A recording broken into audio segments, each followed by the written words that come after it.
നമസ്കാരം. ക്ലിയർ കട്ടിലേക്ക് ഒരിക്കൽ കൂടി സ്വാഗതം. മാനുഷിക മുഖമുള്ള ചില പ്രഖ്യാപനങ്ങളോടുകൂടി രാഹുൽ ഗാന്ധി രാജ്യശ്രദ്ധ ആകർഷിച്ച ഒരു ദിവസമാണ് ഇന്ന്. പക്ഷേ അതിനൊപ്പം വയനാട്ടിൽ താൻ മത്സരിക്കാൻ വരുമോ എന്ന കാര്യത്തിൽ യാതൊരു മറുപടിയും അദ്ദേഹത്തിൻ്റെ ഭാഗത്തു നിന്നുണ്ടായില്ല. ക്ലിയർ കട്ടിലേക്ക് ഒരിക്കൽ കൂടി സ്വാഗതം. നമുക്കൊപ്പം ഇൻപുട്ട് എഡിറ്റർ TJ ശ്രീലാലും ചേരുന്നുണ്ട്.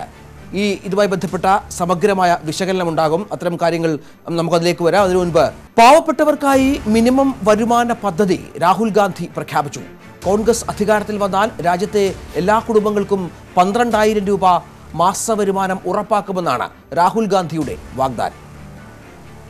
हमारा मिनिमम इनकम गारंटी का स्कीम है, न्यूनतम आय योजना उसका नाम है.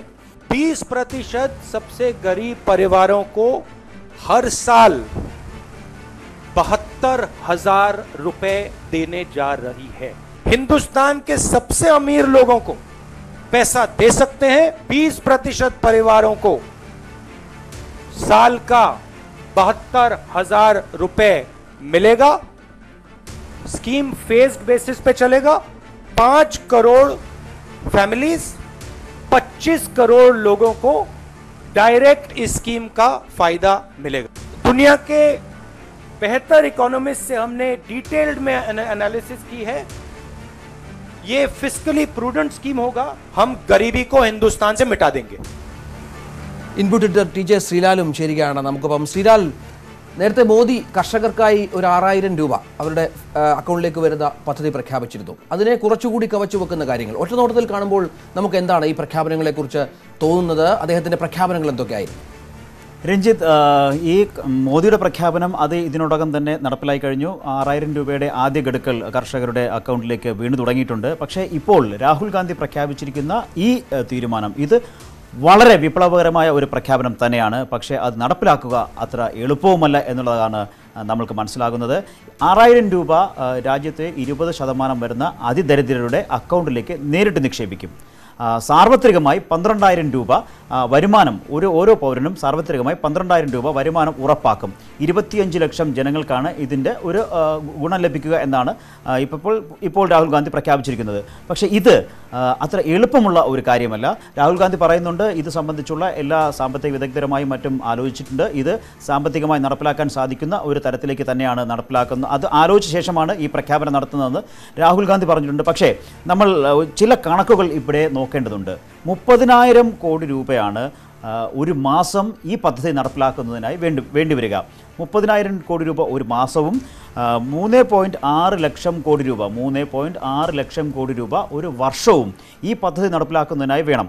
അതായത് നമ്മുടെ ആകെ സബ്സിഡി എന്ന് പറയുന്നത് ഇന്ത്യയിൽ നമ്മുടെ ഈ രാജ്യത്ത് നൽകുന്ന ആകെ സബ്സിഡി എന്ന് പറയുന്നത് വെറും 2.64 ലക്ഷം കോടി രൂപയാണ് എന്ന് നമ്മൾ മനസ്സിലാക്കേണ്ടതുണ്ട്. ഈ 2.64 ലക്ഷം കോടി രൂപയിൽ ഒരു സബ്സിഡിയും നമുക്ക് നിലവിൽ ഉള്ള ഒരു സബ്സിഡിയും നിർത്തലാക്കാനും സാധിക്കില്ല. അതിനുള്ള കാരണം ഈ 2.64 ലക്ഷം കോടിയിൽ 1.69 ലക്ഷം കോടി രൂപ ഭക്ഷ്യ സബ്സിഡിയാണ്. അതൊരു കാരണവശാലും എടുത്തു കളയാൻ സാധിക്കില്ല. 70,000 കോടി രൂപ വളത്തിന് നൽകുന്ന സബ്സിഡിയാണ്. അതും തൊടാൻ സാധിക്കില്ല.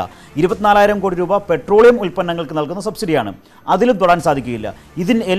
ഇതിനെല്ലാം അപ്പുറത്താണ് 40,000 കോടി രൂപ തൊഴിൽ ഉറപ്പ് പദ്ധതിക്കായി മാറ്റിവെച്ചിരിക്കുന്നത്. ഇങ്ങനെ വരുമ്പോൾ ഈ സബ്സിഡിയും തൊഴിലുറപ്പ് പദ്ധതിക്ക് മാറ്റിവെച്ചിരിക്കുന്ന തുകയും കൂടി ചേരുമ്പോൾ തന്നെ 3 ലക്ഷം കോടി രൂപയായി. അവിടെയാണ് മറ്റൊരു 3.6 ലക്ഷം കോടി രൂപ കൂടി കണ്ടെത്തേണ്ടത്. വലിയ വെല്ലുവിളി തന്നെയാണ്. പക്ഷേ ഇത് നടപ്പിലാക്കാൻ സാധിക്കും എന്ന് തന്നെയാണ് രാഹുൽ ഗാന്ധി പറയുന്നത്. സാമ്പത്തിക വിദഗ്ധരുമായി ആലോചിച്ച ശേഷം അദ്ദേഹം അത്തരത്തിൽ ആത്മവിശ്വാസത്തോടുകൂടി തന്നെ ആ പ്രഖ്യാപനവുമായി മുന്നോട്ട് പോകുന്നു. ഒരു പക്ഷേ തെരഞ്ഞെടുപ്പിൽ കോൺഗ്രസ് മുന്നോട്ട് വെക്കുന്ന വലിയൊരു വാഗ്ദാനം, അതിനെ വരും ദിവസങ്ങളിൽ BJP എങ്ങനെ പ്രതിരോധിക്കും, അതിന് മറുപടിയായി അവരെന്ത് പറയുമെന്നതൊക്കെ ശ്രദ്ധേയമായ കാര്യങ്ങളാകുന്ന സാഹചര്യം ഒരുങ്ങി വരും. ഏതായാലും നരേന്ദ്രമോദി സർക്കാർ വർഷം 6,000 രൂപയുടെ സഹായം കർഷകർക്ക് പ്രഖ്യാപിച്ചപ്പോൾ എല്ലാ ദരിദ്രർക്കും മാസം 12,000 രൂപയാണ് രാഹുൽ ഗാന്ധി പ്രഖ്യാപിക്കുന്നത്. എത്രമാത്രം പ്രായോഗികമാണ് രാഹുൽ ഗാന്ധിയുടെ പദ്ധതി എന്നതിനെക്കുറിച്ച് എങ്ങും ചർച്ചകൾ തുടങ്ങിക്കഴിഞ്ഞു. രാഹുൽ ഗാന്ധിയുടെ മാസം 12,000 രൂപ വരുമാനം ഉറപ്പാക്കുന്ന പദ്ധതി നിരവധി ചോദ്യങ്ങളാണ് ഉയർത്തുന്നത്. ചോദ്യം 1, എത്ര കോടി രൂപ ഒരു മാസം വേണ്ടിവരും? മാസം ഏറ്റവും കുറഞ്ഞത് 30,000 കോടി രൂപ, ഒരു വർഷം വേണ്ടത് 3 ലക്ഷം കോടി. നടപ്പായാൽ രാജ്യത്തെ ഏറ്റവും വലിയ പദ്ധതി. ചോദ്യം 2, ഇത്രയേറെ പണം ചെലവഴിക്കാൻ ഈ രാജ്യത്തിന് സാധിക്കുമോ? രാജ്യത്ത് 2018-19 സാമ്പത്തിക വർഷം നീക്കിവെച്ച സബ്സിഡി തുക 2.64 ലക്ഷം കോടി രൂപയാണ്. ഭക്ഷ്യ സബ്സിഡിയായി 1.69 ലക്ഷം കോടിയും വളം സബ്സിഡിയായി 70,000 കോടിയും പെട്രോളിയത്തിന് 24,000 കോടി രൂപയും. ഇതിനൊപ്പം തൊഴിലുറപ്പ് പദ്ധതിക്ക് നീക്കിവെച്ച തുകയായ 40,000 കോടി കൂടി ചേരുന്നത്ര തുകയാണ് ഈ പദ്ധതിക്ക് വേണ്ടി മാത്രം ചെലവഴിക്കേണ്ടി വരിക. ചോദ്യം 3. ഈ പണം ആർക്കൊക്കെ ലഭിക്കും? രാജ്യത്തെ ഏറ്റവും ദരിദ്രരായ 20% ആളുകൾക്ക് എന്നാണ് രാഹുൽ ഗാന്ധിയുടെ പ്രഖ്യാപനം. 2011 ദേശീയ സർവേ അനുസരിച്ച് 40% കുടുംബങ്ങളും മാസം 4,000 രൂപയിൽ താഴെ വരുമാനമുള്ളവയാണ്. ഇപ്പോൾ അത് 6,000 രൂപ വരെയായി വർദ്ധിച്ചിട്ടുണ്ടാകും. അത്തരം കുടുംബങ്ങൾക്കെല്ലാം 6,000 രൂപ വീതം മാസം ലഭ്യമാക്കുമെന്നാണ് പദ്ധതിയുടെ പ്രഖ്യാപനം. ചോദ്യം 4. കേരളത്തിൽ ആർക്കൊക്കെ ഗുണം കിട്ടും? കേരളത്തിലെ കുടുംബത്തിന്റെ ശരാശരി വരുമാനം 15,168 രൂപയാണ്. ബഹുഭൂരിപക്ഷം കുടുംബങ്ങളും പദ്ധതിയുടെ പുറത്തായിരിക്കും. എന്നാൽ ഉത്തർപ്രദേശിൽ 4,810 രൂപയും ബീഹാറിൽ 3,112 രൂപയും മഹാരാഷ്ട്രയിൽ 8,510 രൂപയും മാത്രമാണ് ശരാശരി വരുമാനം. ആന്ധ്രയിൽ 5,221 രൂപയും. ആളോഹരി വരുമാനം കുറഞ്ഞ സംസ്ഥാനങ്ങളിലെ പകുതിയിലേറെ കുടുംബങ്ങൾക്കും അർഹത. ചോദ്യം 5. ഇത് നടപ്പാക്കാൻ കഴിയുമോ? കഴിഞ്ഞ ബജറ്റിൽ പ്രഖ്യാപിച്ച കർഷക സമ്മാന പദ്ധതി നടപ്പാക്കാൻ വർഷം വേണ്ടിവരുന്നത് 70,000 കോടി രൂപ. തൊഴിലുറപ്പിന് ചെലവഴിക്കേണ്ടി വരിക 50,000 കോടി. ഇവയെല്ലാം പുതിയ പദ്ധതിയുടെ ഭാഗമാകാനാണ് സാധ്യത. ആദ്യ UPA സർക്കാരിന്റെ കാലത്ത് ഡീസൽ പാചകവാതക സബ്സിഡിയായി 1.6 ലക്ഷം കോടി രൂപ വരെ നൽകിയിരുന്നു. പ്രതിരോധ ബജറ്റിന് 2.6 ലക്ഷം കോടി രൂപയാണ് കഴിഞ്ഞ വർഷം നീക്കിവച്ചതെങ്കിൽ ഈ പദ്ധതി നടപ്പാക്കാൻ ഇതിലേറെ തുക ചെലവഴിക്കേണ്ടി വരും. മറ്റു വികസന പദ്ധതികളെ ബാധിക്കുകയും ചെയ്യാം. News desk, news 18. നമുക്കറിയാം മൻമോഹൻ സിംഗ് സർക്കാരിന്റെ 10 വർഷങ്ങൾ അവിടെ കോർപ്പറേറ്റുകൾക്കായി നിലനിന്ന ഒരു സർക്കാർ എന്ന രീതിയിലുള്ള രൂക്ഷമായ വിമർശനങ്ങൾ ഉണ്ടായിരുന്നു. അത് മാറി കുറച്ചുകൂടി മാനുഷിക മുഖമുള്ള പദ്ധതികളുമായി രാഹുൽ ഗാന്ധി മുന്നോട്ട് വരുമ്പോൾ കോൺഗ്രസിന്റെ മാറിയ മുഖത്തിന് കാര്യങ്ങൾ മനസ്സിലായി എന്ന് നമുക്ക് കരുതാമോ? പ്രത്യേകിച്ചും കർഷകരെ അവഗണിച്ചുകൊണ്ട്, സാധാരണക്കാരെ അവഗണിച്ചുകൊണ്ട് പാർട്ടിക്ക് ഇനി വളരാനാവില്ല. പ്രത്യേകിച്ചും വളരെ പ്രധാനപ്പെട്ട പാർട്ടി അതിജീവനത്തിനായി ഒരുപാട് ശ്രമിക്കുന്ന ഒരു തെരഞ്ഞെടുപ്പ് അടുത്തു വരുമ്പോൾ. രഞ്ജിത്ത്, മൻമോഹൻ സിംഗ് സർക്കാരിനെ നമ്മൾ രണ്ടായിട്ട് കാണണം. ഒന്ന്, 2004 ആദ്യം വന്ന മൻമോഹൻ സിംഗ് സർക്കാർ. ആദ്യം വന്ന മൻമോഹൻ സിംഗ് സർക്കാർ നടപ്പിലാക്കിയ ചില പദ്ധതികൾ, അതാണ് മൻമോഹൻ സിംഗ് സർക്കാരിന് രണ്ടാം ഊഴം നേടിക്കൊടുത്ത ഒരു കാര്യം. അതിൽ ഏറ്റവും പ്രധാനം തൊഴിലുറപ്പ് പദ്ധതിയാണ്. തൊഴിലുറപ്പ് പദ്ധതി പ്രഖ്യാപിച്ചപ്പോഴും ഇതുപോലുള്ള ആശങ്കകൾ ഉണ്ടായിരുന്നു. തൊഴിലുറപ്പ് പദ്ധതി നടപ്പിലാക്കാൻ സാധിക്കുമോ? എല്ലാവർക്കും 100 ദിവസത്തെങ്കിലും തൊഴിൽ ഉറപ്പാക്കുന്ന പദ്ധതി എങ്ങനെ ഇന്ത്യയിൽ നടപ്പിലാക്കാൻ സാധിക്കും? ഇതായിരുന്നു അന്നത്തെ ആദ്യത്തെ ചോദ്യം. ആ ചോദ്യത്തിനുള്ള മറുപടി ഇപ്പോൾ നമ്മുടെ മുന്നിലുണ്ട്. ആ പദ്ധതി നടപ്പിലായി എന്ന് മാത്രമല്ല, അത് വലിയ വിജയവുമായിരുന്നു. രണ്ടാമത് ആ സർക്കാർ കൊണ്ടുവന്ന മറ്റു ചില പദ്ധതികൾ, അതിലൊന്നാണ് അറിയാനുള്ള അവകാശം എന്നുള്ളത്. അതിനുശേഷം വന്നു ഭക്ഷ്യസുരക്ഷ. പക്ഷേ അതിനുശേഷം ഭക്ഷ്യസുരക്ഷ അടക്കമുള്ള പദ്ധതികൾ കാര്യമായ പ്രയോജനം ആ സർക്കാർ ഉണ്ടായിക്കൊടുത്തില്ല. കാരണം ആ രണ്ടാം UPA സർക്കാർ വന്നപ്പോൾ ആ സർക്കാരിനെതിരെയുള്ള വലിയ അഴിമതി ആരോപണങ്ങൾ രംഗത്ത് വന്നു. അതിനോടൊപ്പം തന്നെ കോർപ്പറേറ്റുകളുടെ ഒരു സഹായി എന്ന രീതിയിലുള്ള, കോർപ്പറേറ്റുകൾക്കൊപ്പം നിൽക്കുന്നു എന്ന രീതിയിലുള്ള ആരോപണങ്ങൾ വന്നു. ഏറ്റവും അവസാനം ചിദംബരം കൊണ്ടുവന്ന ഈ പാചകവാതക സിലിണ്ടറുകളുടെ എണ്ണം വെട്ടിക്കുറയ്ക്കുന്ന അടക്കമുള്ള നടപടികൾ വലിയ ജനരോഷത്തിന് വഴിവെച്ചിരുന്നു. ഇങ്ങനെ ആ സർക്കാരിൻ്റെ രണ്ടാം UPA സർക്കാരിൻ്റെ അവസാന കാലം ആയപ്പോഴേക്കും സർക്കാരിനെതിരെ വലിയൊരു വികാരമുണ്ടായി. അത് ഈ സാധാരണക്കാരനെ അവഗണിച്ചുകൊണ്ട് ഈ സർക്കാർ മുന്നോട്ട് പോയി എന്നുള്ളത് കൊണ്ട് തന്നെയായിരുന്നു. അവിടെയാണ് ഇപ്പോൾ പുതിയ ഒരു നടപടിയുമായി രാഹുൽ ഗാന്ധി മുന്നോട്ട് വരുന്നത്. ഈ പദ്ധതിയെക്കുറിച്ചും ഇപ്പോൾ വലിയ ആക്ഷേപങ്ങൾ ഉയരുന്നുണ്ട്. BJP തന്നെ ഈ പദ്ധതി പ്രഖ്യാപിച്ചതിന് തൊട്ടു പിന്നാലെ തന്നെ BJP ഇതൊരു സ്വപ്ന പദ്ധതിയാണ്, ഇത് വെറും പദ്ധതിയാണ്, ഇത് പ്രഖ്യാപനം മാത്രമായി ചുരുങ്ങും തുടങ്ങിയ ആരോപണങ്ങൾ ആക്ഷേപങ്ങൾ BJP മുന്നോട്ട് വെച്ച് കഴിഞ്ഞു. പക്ഷേ ഈ തെരഞ്ഞെടുപ്പ് മുന്നോട്ട് പോകുമ്പോൾ BJPക്ക് ഈ ചോദ്യങ്ങൾക്ക് ഈ പദ്ധതി കോൺഗ്രസ് മുന്നോട്ട് വെച്ച ഈ പദ്ധതിക്ക് മറുപദ്ധതി മുന്നോട്ട് വയ്ക്കേണ്ടി വരുമെന്ന കാര്യത്തിൽ സംശയമില്ല. അതിൻ്റെ ഏറ്റവും പ്രധാനമായ ഘടകം വടക്കേ ഇന്ത്യ തന്നെയാണ്. വടക്കേ ഇന്ത്യയിൽ ശരാശരി വരുമാനം എന്ന് പറയുന്നത് 5,000-നും 4,000-നും 5,000-നും എല്ലാം ഇടയിലാണ്. അവരുടെ മുന്നിലേക്കാണ് 12,000 എന്ന ഒരു വലിയ സംഖ്യ വരുന്നത്. തീർച്ചയായും ഇത് ജനങ്ങൾ ഏറ്റെടുക്കും. ഇതിന് മറുപദ്ധതിയുമായി BJPക്ക് രംഗത്തിറങ്ങേണ്ടി വരും. തീർച്ചയായും. പക്ഷേ ഇത്തരത്തിലൊരു വലിയ പ്രഖ്യാപനം നടത്തുമ്പോഴും കേരളത്തിലെ കോൺഗ്രസ് പ്രവർത്തകരെ മറന്ന മട്ടാണ് രാഹുൽ ഗാന്ധിക്ക്. വയനാട് മണ്ഡലത്തിൽ മത്സരിക്കുമെന്ന് പറഞ്ഞ് കഴിഞ്ഞ 2-3 ദിവസങ്ങളായി വലിയ വാർത്തകൾ വരുന്നു. നേതാക്കളുടെ ഭാഗത്തുനിന്ന് സ്ഥിരീകരണം ഉണ്ടാകുന്ന രീതിയിൽ കാര്യങ്ങൾ വരുമ്പോഴും ഇന്നും രാഹുൽ ഗാന്ധി ആദ്യമേ പത്രക്കാരോട് പറഞ്ഞു, ഞാൻ അതിനെക്കുറിച്ചൊന്നും പറയില്ല, മറ്റു കാര്യങ്ങൾ ചോദിക്കരുത്, വളരെ പ്രധാനപ്പെട്ട ഒരു കാര്യം ഞാൻ മുന്നോട്ട് വെക്കാൻ പോവുകയാണ്. വയനാട് മണ്ഡലത്തിൽ മത്സരിക്കുന്നതിൽ തീരുമാനമെടുക്കാതെ രാഹുൽ ഗാന്ധി. പ്രവർത്തക സമിതി യോഗത്തിൽ സ്ഥാനാർത്ഥിത്വം ചർച്ചയായില്ല. മോദി ദക്ഷിണേന്ത്യയിൽ മത്സരിക്കുമോ എന്നതിനെ ആശ്രയിച്ചായിരിക്കും രാഹുലിന്റെ സ്ഥാനാർത്ഥിത്വം എന്നാണ് ഉന്നത കോൺഗ്രസ് നേതാക്കൾ നൽകുന്ന സൂചന. കർമ്മഭൂമിയായ അമേഠിയിൽ പരാജയപ്പെടുമെന്ന് രാഹുലിന് ഭയമില്ലെന്ന് കോൺഗ്രസ് വക്താവ് രൺദീപ് സുർജേവാല പറഞ്ഞു. അതേസമയം രാഹുൽ മത്സരിക്കുമെന്ന പ്രതീക്ഷയിലാണ് കേരളത്തിലെ കോൺഗ്രസ് നേതാക്കൾ. no decision has been taken as yet. The party will tell you as and when a decision on this is taken. Rahulji കേരളത്തിൽ നിന്ന് മത്സരിക്കണമെന്ന് ശക്തമായിട്ട് സംസ്ഥാന നേതൃത്വം ഒന്നടങ്കം ആവശ്യപ്പെട്ടിട്ടുണ്ട്. ആ ആവശ്യം അംഗീകരിക്കണമെന്നുള്ളതാണ് ഞങ്ങൾ ആഗ്രഹിക്കുന്നത്. രാഹുൽ ഗാന്ധി കേരളത്തിൽ വയനാട്ടിൽ തന്നെ മത്സരിക്കാൻ വരുമെന്നുള്ള പ്രതീക്ഷയിലാണ് ഞങ്ങളിരിക്കുന്നത്.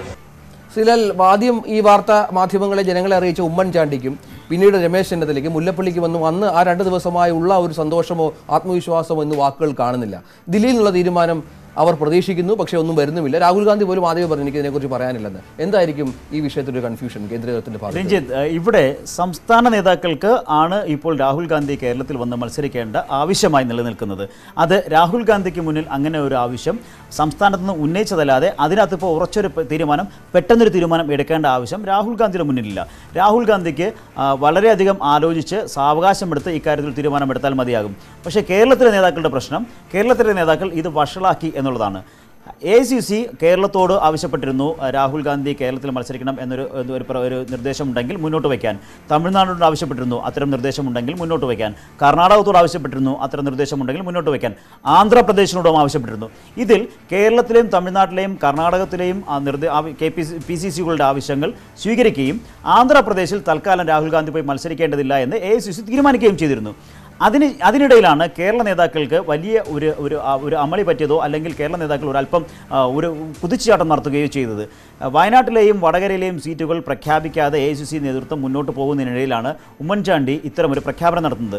ഉമ്മൻചാണ്ടി ശരിക്കും പറഞ്ഞത് രാഹുൽ ഗാന്ധിയോട് കേരളത്തിൽ മത്സരിക്കണം, ഉമ്മൻചാണ്ടി പറയാൻ ഉദ്ദേശിച്ചത് ഒരു പക്ഷേ രാഹുൽ ഗാന്ധിയോട് കേരളത്തിൽ മത്സരിക്കണമെന്നൊരു അഭ്യർത്ഥന KPCC മുന്നോട്ട് വച്ചിട്ടുണ്ട്. രാഹുൽ ഗാന്ധി അതിൽ ഉചിതമായൊരു തീരുമാനം ഉചിതമായ സമയത്തെടുക്കും, ഇത്രയുമായിരുന്നു ഉമ്മൻചാണ്ടി പറയാൻ ഉദ്ദേശിച്ചത്. പക്ഷേ പറഞ്ഞു വന്നപ്പോൾ ഉമ്മൻചാണ്ടി ഇക്കാര്യത്തിൽ രാഹുൽ ഗാന്ധി ഉടൻ തീരുമാനമെടുക്കും എന്ന രീതിയിലേക്ക് ഉമ്മൻചാണ്ടിയുടെ ഭാഗത്തു നിന്നും വന്നു. തൊട്ടു പിന്നാലെ സംസാരിച്ച പ്രതിപക്ഷ നേതാവ് രമേശ് ചെന്നിത്തലയാകട്ടെ ഒരു പടി കൂടി കടന്ന്, അതായത് ഉമ്മൻചാണ്ടിയെ കടത്തിവെക്കണം എന്നുള്ള ഒരു ആഗ്രഹം കൊണ്ട് ഒരു പടി കൂടി കടന്ന് ഞാൻ രാഹുൽ ഗാന്ധിയോട് ആവശ്യപ്പെട്ടു കേരളത്തിൽ മത്സരിക്കണമെന്നും അത് അദ്ദേഹം സ്വീകരിക്കും എന്നുള്ള പ്രഖ്യാപനമുണ്ടായി. ഇതിന് പിന്നാലെ ഇത് രണ്ടും പറഞ്ഞതറിയാതെ മാധ്യമപ്രവർത്തകരോട് സംസാരിച്ച KPCC പ്രസിഡന്റ് ആകട്ടെ രാഹുൽ ഗാന്ധി തീർച്ചയായും കേരളത്തിലേക്ക് മത്സരിക്കാനെത്തും എന്ന രീതിയിലേക്ക് ഇത് അങ്ങനെ വ്യാഖ്യാനിക്കപ്പെട്ടു പോയി. ഇപ്പോൾ ഈ KPCCയിലെ നേതാക്കൾക്ക്, കേരളത്തിലെ നേതാക്കൾക്ക് ഇത് തിരിച്ചെടുക്കാൻ വയ്യാത്ത ഒരു പ്രതിസന്ധിയായി മാറിയിരിക്കുന്നു. ഇതിനിടയിൽ വയനാട്ടിൽ മത്സരിക്കുമെന്ന് കരുതിയിരുന്ന, മത്സരിക്കാൻ സാധ്യതയുണ്ടായിരുന്ന അല്ലെങ്കിൽ മത്സരിക്കുമെന്ന് സംസ്ഥാന നേതൃത്വം നിശ്ചയിച്ച ടി സിദ്ദിഖാകട്ടെ താൻ പിൻവാങ്ങുന്നു മത്സരരംഗത്ത് നിന്ന് പ്രഖ്യാപിക്കുകയും ചെയ്തു. ടി സിദ്ദിഖിനെ യഥാർത്ഥത്തിൽ കോൺഗ്രസ് ഹൈക്കമാൻഡ് പ്രഖ്യാപിച്ചിട്ടില്ല. അതുകൊണ്ട് തന്നെ ടി സിദ്ദിഖിന് ഇതിനിടയിലേക്ക് വന്ന് താൻ പിൻവാങ്ങുന്നു എന്ന് പ്രഖ്യാപനം നടത്തേണ്ട കാര്യവും ഉണ്ടായിരുന്നില്ല. ഇത് സംസ്ഥാന നേതാക്കൾ, സംസ്ഥാനത്ത് ഇതിനോടകം തന്നെ നിലനിൽക്കുന്ന ഗ്രൂപ്പ് പോര്, താൻ പോരായ്മ തുടങ്ങിയ പല പ്രശ്നങ്ങൾ കാരണം സംസ്ഥാന നേതാക്കൾ ഒരു പടി മുന്നോട്ട് കുതിച്ചു ചാടി. അവിടെയാണ് ഈ പ്രതിസന്ധി ഉണ്ടായിരിക്കുന്നത്. എന്തായാലും കോൺഗ്രസ് ഹൈക്കമാൻഡ് 2 ദിവസത്തിനുള്ളിൽ തീരുമാനമെടുക്കും. ഇതിനിടയിൽ സംസ്ഥാന നേതാക്കളുടെ ഈ എടുത്തുചാട്ടം കൊണ്ട്, കേരളത്തിലെ നേതാക്കളുടെ ഈ എടുത്തുചാട്ടം കൊണ്ട് രാഹുൽ ഗാന്ധിക്ക് ചെറുതല്ലാത്ത ദോഷവും ഉണ്ടായി അമേഠിയിൽ എന്നതാണ് സത്യം. ഒപ്പം ശ്രീലാൽ, ഈ നരേന്ദ്രമോദിയുടെ ദക്ഷിണേന്ത്യയിലേക്കുള്ള വരവുമായി ബന്ധപ്പെട്ടതിനെ കൂട്ടുവായിക്കുന്നുണ്ട്. അദ്ദേഹം കർണാടകയിൽ എവിടെ ഏതെങ്കിലും മണ്ഡലത്തിൽ മത്സരിക്കും, അത് ആ പ്രഖ്യാപനം വന്നതിന് ശേഷം മാത്രം തൻ്റെ കാര്യം തീരുമാനിക്കാം എന്ന രീതിയിൽ അതിലെന്തെങ്കിലും അർത്ഥമുണ്ടോ?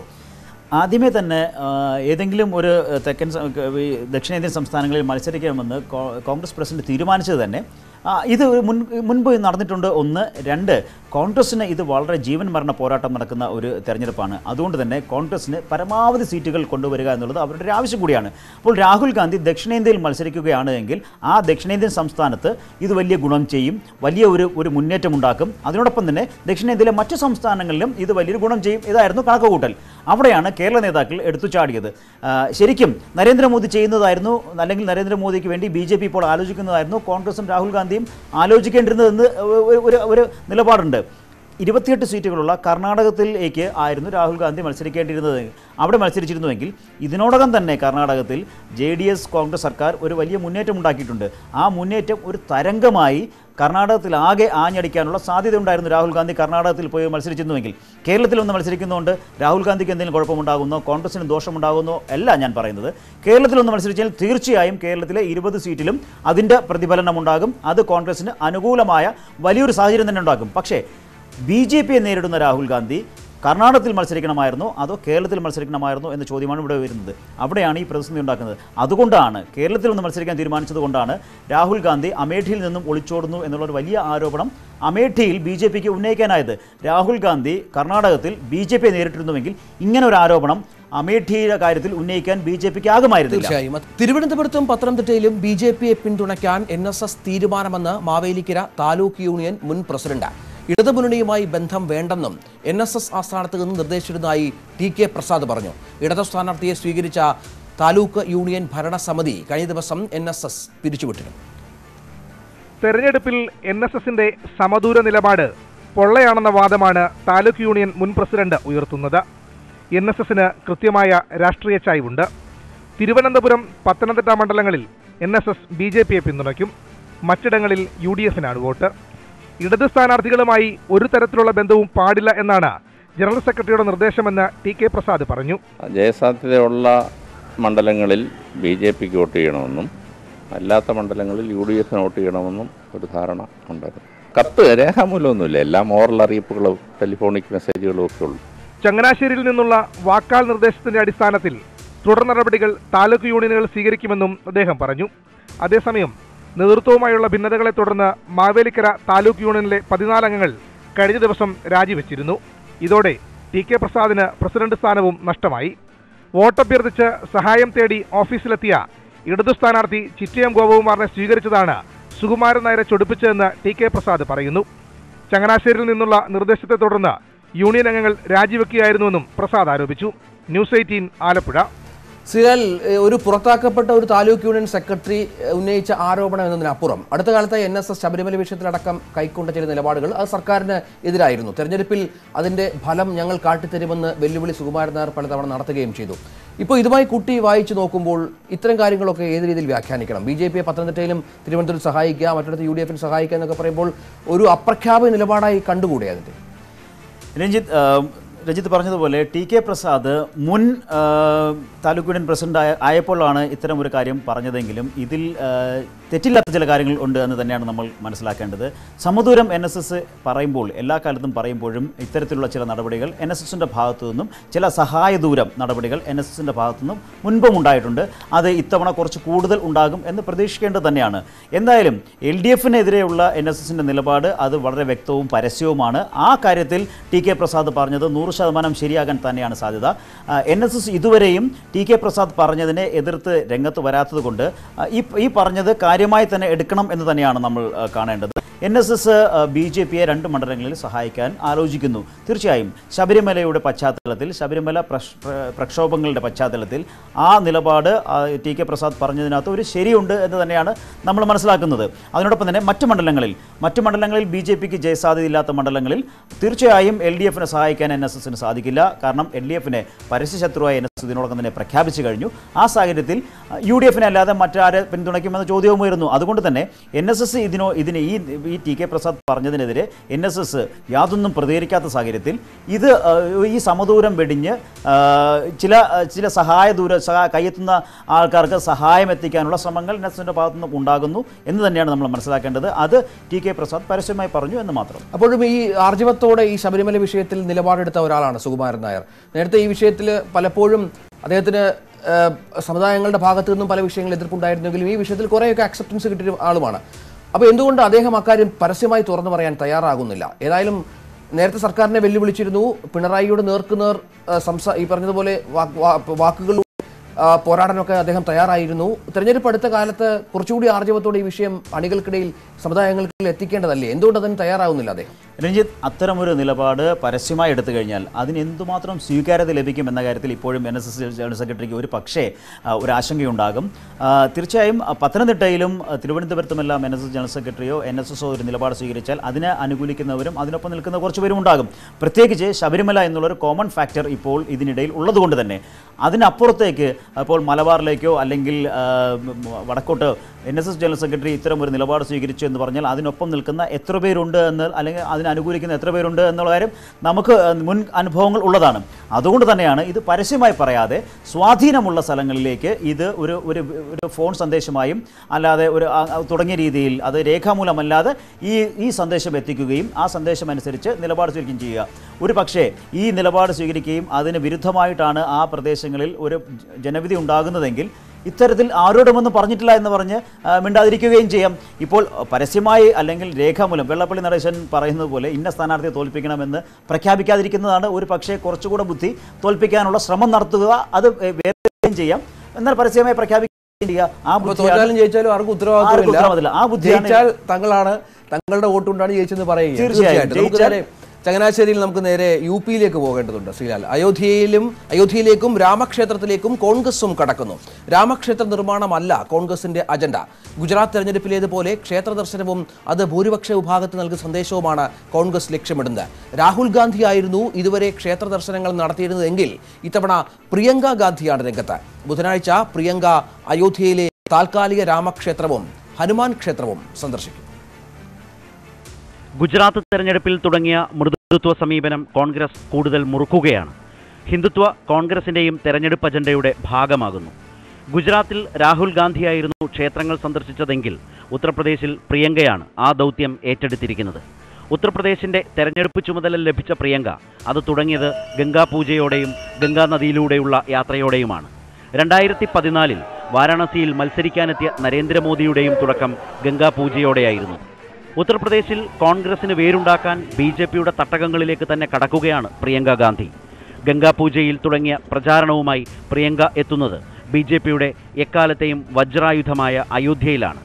അയോധ്യ അടങ്ങുന്ന ഫൈസാബാദ് മണ്ഡലത്തിലെ കോൺഗ്രസ് സ്ഥാനാർത്ഥി നിർമ്മൽ ഖത്രിയുടെ തെരഞ്ഞെടുപ്പ് പ്രചാരണത്തിനാണ് പ്രിയങ്ക എത്തുന്നത്.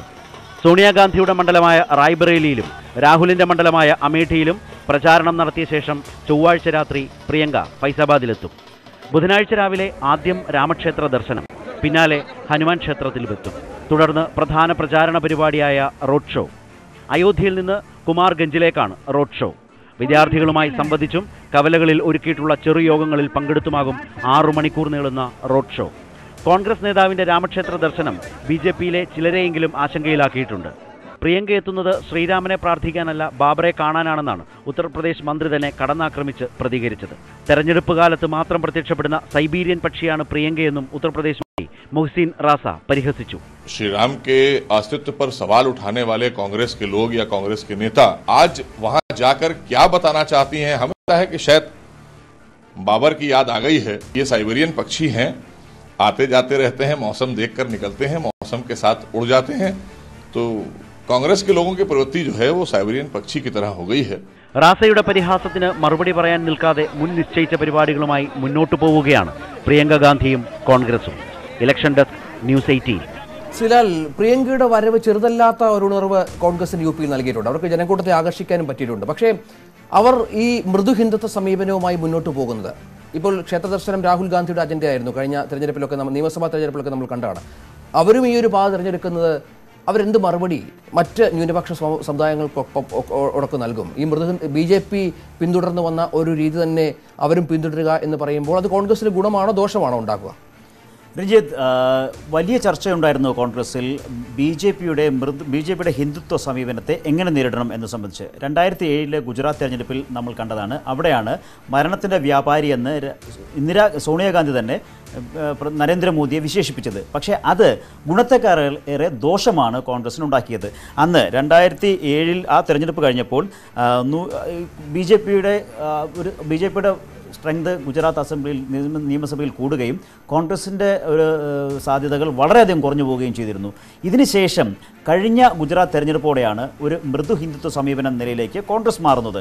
ആ മൃദു ഹിന്ദുത്വ സമീപനം ഗുജറാത്തിൽ കോൺഗ്രസിന് വലിയ ഗുണം ചെയ്തു. അതിനുശേഷം അവിടെ നിന്ന് ഉത്തർപ്രദേശിലേക്ക് ഇതേ ഒരു രീതി പറിച്ചു നടാൻ ശ്രമിച്ചു. പക്ഷേ അവിടെ ഉത്തർപ്രദേശിൽ അത് വലിയ തോതിൽ ഗുണം ചെയ്തില്ല. പക്ഷേ അടുത്ത് വീണ്ടും അത് മധ്യപ്രദേശിലും മറ്റും വീണ്ടും അത് ആ നടപടി ആവർത്തിച്ചപ്പോൾ കോൺഗ്രസിന് ഗുണമുണ്ടാകുകയും ചെയ്തു. അതുകൊണ്ട് തന്നെയാണ് കോൺഗ്രസ് ഇപ്പോൾ ഈ മൃദു ഹിന്ദുത്വ സമീപനമായി മുന്നോട്ട് പോകാൻ ശ്രമിക്കുന്നത്. BJPയുടെ കടുത്ത തീവ്ര ഹിന്ദുത്വ നിലപാടിനെ മൃദു ഹിന്ദുത്വ സമീപനം കൊണ്ട് നേരിടുന്നു. അതിലൂടെ ഭൂരിപക്ഷങ്ങൾക്ക് കോൺഗ്രസിന് കൊണ്ട് മുമ്പുണ്ടായിരുന്ന ഒരു എതിർപ്പ് ഇല്ലാതാക്കാം. ഇതാണ് കോൺഗ്രസിൻ്റെ ഒരു സ്ട്രാറ്റജി. ഇത് തന്നെയാണ് ഞാൻ പൂണൂൽ ധരിക്കുന്ന ബ്രാഹ്മണനാണ് എന്ന് രാഹുൽ ഗാന്ധി ഉത്തർപ്രദേശ് തെരഞ്ഞെടുപ്പിനിടയിലും ഗുജറാത്തിലുമെല്ലാം പറഞ്ഞതും രാഹുൽ ഗാന്ധി ഈ ക്ഷേത്ര സന്ദർശനം തുടങ്ങി വെച്ചതും. അതിപ്പോൾ ആ ലെഗസി ഇപ്പോൾ പ്രിയങ്ക ഗാന്ധി മുന്നോട്ട് കൊണ്ടുപോകുന്നു. കാരണം ഉത്തർപ്രദേശിൻ്റെ തെരഞ്ഞെടുപ്പിൻ്റെ ചുമതല അത് പ്രിയങ്ക ഗാന്ധിക്കാണ്. പ്രിയങ്ക ഗാന്ധി ആ നടപടിയുമായി ആ ഒരു നിലപാടുമായി മുന്നോട്ട് പോകുന്നു എന്ന് തന്നെയാണ് നമ്മൾ മനസ്സിലാക്കുന്നത്. തീർച്ചയായും അത്തരത്തിൽ വളരെ പ്രധാനപ്പെട്ട 4 വിഷയങ്ങളാണ് നമ്മൾ എടുത്ത് ചർച്ച ചെയ്തത്. ക്ലിയർ കട്ട് പൂർണ്ണമാകുന്നു, അതിനുള്ള സമയമായിരിക്കുന്നു. നാളെ മറ്റ് പ്രധാനപ്പെട്ട വിഷയങ്ങളുമായി എത്താം. നമസ്കാരം.